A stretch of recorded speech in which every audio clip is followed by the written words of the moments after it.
How's everybody doing tonight? Good. Before I get going good, I just want to ask a few questions just for a little clarification here. When y'all were growing up in your household, did you do the quality family time thing? Yeah. Did you do fun stuff together? Yeah. Okay, let's try with this one. Did you like being around each other? No. Y'all had 5 older sisters growing up too? Yeah. My childhood, psychological and emotional warfare, sneak attacks, weapon attacks, and blood was shed monthly. Throw my mom into the mix, and that's 6 women who will be going through their special time of the month, living in one small house. Now, when I was between like 5 and 12, I was going to complete klutz outside the house. Walking into doors instead of through them, I tore my ankle up walking across a flat surface. But when I got home, I went into what people would call super ninja mode. Or for me, just basic survival skills.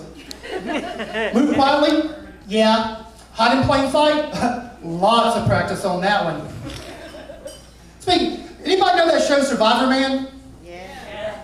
Well, he doesn't impress me. What I would like to see him do is come to my family home during those special times of the month and see how well his ass survived that. But luckily, it is true that women together, their periods sync up. So I got to the point where it was basically 1 week a month where I had to be super extra careful.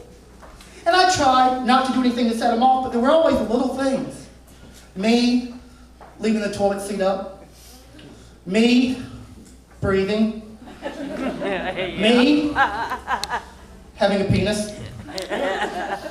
But I guess one thing did come out of this pretty good. To this day, every time my mom meets friends of mine or whatever, the one thing she brags about the most is that when I was little, I was not embarrassed to go to the store and get feminine products for them. That's tampons for you confused looking people. But to be honest, it did embarrass me, but I figured the chances of me dying from embarrassment were a lot less than pissing off 6 PMSing women. What made my childhood even more interesting was not the stuff I could blame on that, but stuff that happened for no apparent reason. For example, we were sitting around the dinner table one night, and my middle sister, Brenda, stabbed my little sister, Teresa, in the arm with a fork. Now, when I say stabbed in the arm, I don't mean a little poke. I don't mean a little dimple in the skin. I mean she stabbed her in the arm. Everybody was freaking out. But what made it worse, when Ma asked her why she did it, she goes, "Well, I told her not to sit in my chair." I figured she'd either, that's my sister Brenda, I figured she'd either laugh or she'd be up here cutting me right now. But growing up with a sister like that, it makes it more interesting. It got to the point where when my mom and dad came home from work, everybody but her would be sitting out on the front porch. Wind, rain, snow, floods, tornadoes. We thought it was safer to be outside than inside dealing with her anger issues. Yeah. But she wasn't the only one with issues. My youngest sister, Teresa, when we were little and we screwed up, my mom would send us outside to get the implement of her own punishment. That's right, we got to choose what we got our ass whooped with. The older ones, they'd come back in with leaves, feathers, blades of grass. Now Teresa, she would come in with a piece of wood bigger than her arm. Yeah. Nails in it, branches attached to it, didn't matter. Yeah. Mom would send her ass back out. She'd come back in. She'd come in with a tree branch taller than she was. Saplings, rose bushes. After seeing this happen a few times, my biggest fear became that I would screw up, and the first words out of my mom's mouth would be, "Teresa, go get some so I can whoop Billy's ass!"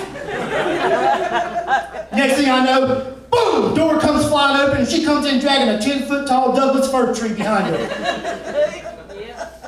Mom looks at me and goes, "I can't swing that in here. Take your ass outside, come you can get your whooping." And I know sometime in there, something happened and the tree would get damaged. My mom would be like, "Damn boy, what's wrong with you messing up a perfectly good Christmas tree like that? Now your ass is really going to whip, get it." And so yeah, I'll end up with an ass full of pine needles and my Christmas will be shot all to hell. But just to let you know though, the guy Survivor Man, every year I send him an invitation to come to our family holiday dinners. And you know what?